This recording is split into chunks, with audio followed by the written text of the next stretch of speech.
Hi guys, ayan, it's been a while hindi ako nakapag-post ng vlog. I think it's half decade ago na nakapag-post ako ng vlog dahil nga super busy. And ngayon, bibigyan ko na siya ng time. And syempre, of course, sana tuloy-tuloy na to. Pangyayari ngayon is super bilis. I met someone who changed my whole life. And new life, new beginning, new fresh start, sabi pa nga. And new environment. So kasama ko siya ngayon and living partner ko na siya. In short, asawa na. Uy! And ngayon, tutor ko muna kayo sa aming bagong store. Actually, nakikigamit lang kami ng store. Just to start new beginning. Ito siya. And thankful kami sa tita niya na pinagamit sa amin yung tindahan nila dahil nga nasa Manila sila para makapagbenta kami ng milk tea and sari-sari store. Ito siya. Yan. So, yun yung tarp na nasa Katarman. So, super layo ko pala dito sa pinanggalingan ko. Dahil nga, yun yung gusto ko, yung pumunta sa isang lugar na hindi ako nakikilala and makapagkilala ng mga bagong tao.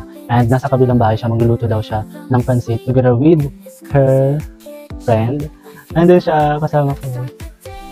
Ayun siya. Actually, hindi naman to bago sa akin, yung nilipatan kong lugar. Kasi nga, laking uma din ako. Sabi pa nga, uma or farm. Oo, mas nagustuhan ko yung ganitong aura ngayon, lalo na sa panahon ngayon. Kasi nga, sa city life, super crowded, daming pollution. Unlike dito, super ganda, super fresh, daming mga puno. Bagong tao yung kasama mo, and nagkakasundo kayo sa lahat ng bagay, and nakakapag-usap ng Latino, and then, ayun, super swerte ko sa tao ko.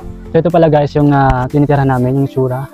Sa likod ko yung store na pinagtitindahan namin, and dahil nga Barangay Bagutan, Matugino, Samar. So yan yung elementary school, tapat namin. And of course, ito siya. Super ganda ng panahon ngayon. At ang ganda ng mga puno. Ang puntahan natin yung partner ko. And magluluto daw siya ngayon ng pansit. Kasi nga kasama niya yung friend niya. Wala naman siya ginagawa. Wala rin yung ginagawa dito. So, magluluto siya ng pansit. Puntahan natin.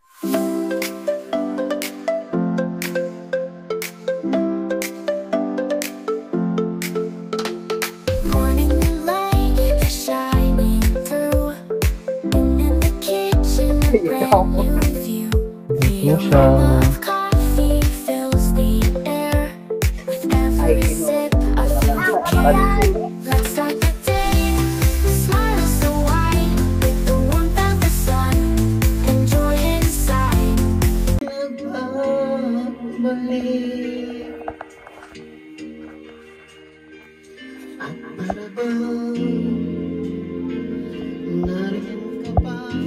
Sa aking tabi.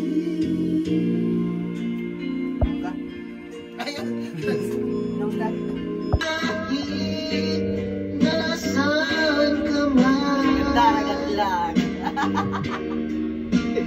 Isipin mo ako